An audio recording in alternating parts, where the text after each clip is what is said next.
Hi, this is Patrick Richardson. I'm the Managing Director of the Americas for Hedgehog Lab, and this is the first podcast, my first podcast ever, and it's not a podcast, I guess it's a vidcast. And joining me today is one of our new hires at Hedgehog Lab here in the U.S. and the Americas, Andrew Amann. Andrew, why don't you tell me a little about yourself? Sure.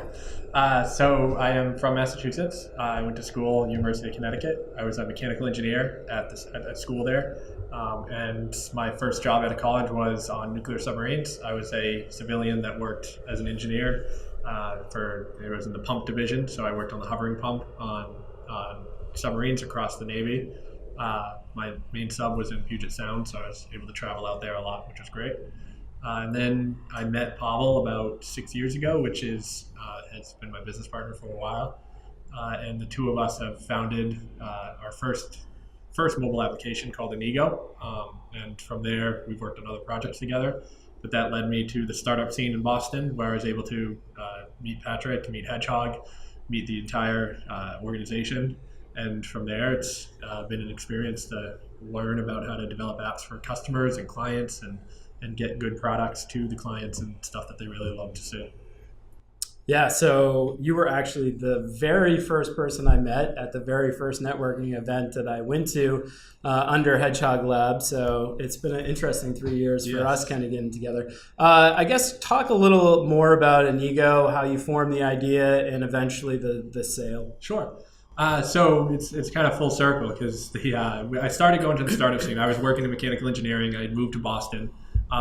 And I moved here to work on a nuclear facility that was producing pumps again for other nuclear power plants. And, just in the mechanical world and any engineer's world, you get kind of pigeonholed to either be a principal engineer or you become a systems expert on whatever device you're a part of. I had moved to the project managing space to kind of alleviate or to get away from that engineering loop, that engineering cycle where you kind of get stuck. And in that, I also decided that, I kind of want to start my own thing. I want to venture out and find a product or something that I'm really interested in rather than working in a cubicle on a project that is only semi-interesting. And so at that time, I started, the best way to do it in Boston is to just join the startup scene, start venturing around and meeting people. And so obviously I met you at one of the events at the later time. Mm-hmm. But at first, I created a pamphlet and it was basically like a developer's wanted pamphlet, and I had an idea to wear a wristband, and when you shook hands with somebody, your information would be immediately transferred between the two individuals. And so I had this pamphlet with all this information on it on how it would work, and I passed it out to a whole bunch of people, and I don't think anyone took me seriously, but Pavel did.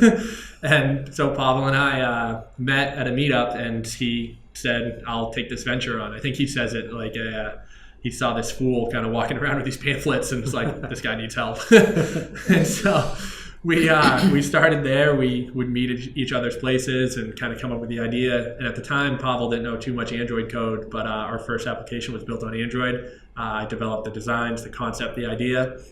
We didn't want to go into hardware, so we thought that was going to happen at a later time. But what we realized pretty quickly is just the problem we are solving is not when two people meet, it's when two people are far apart and want to share contact information.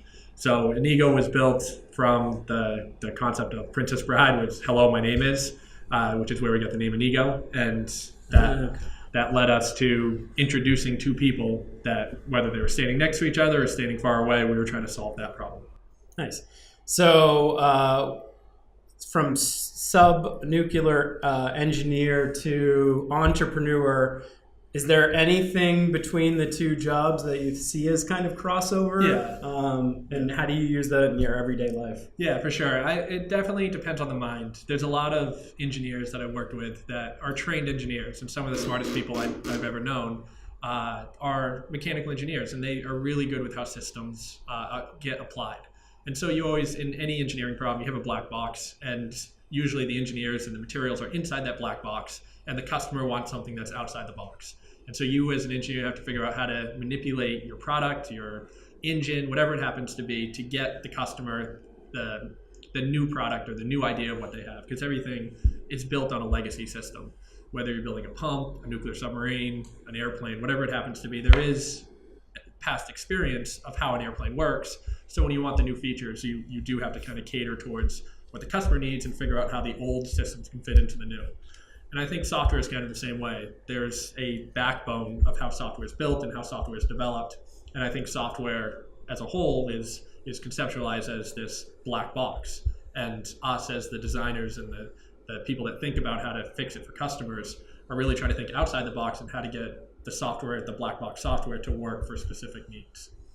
I always like to think too, like, we're not inventing anything, and I think a lot of engineers think they come up with inventions, but in reality, it's an invention that's an iteration of other inventions. And software is the same thing. There's a code base, there's a set of code, and the new product, the new idea, even the new giant unicorn products that come out and make millions for the new startups, it's based on a series or a set of other products that exist.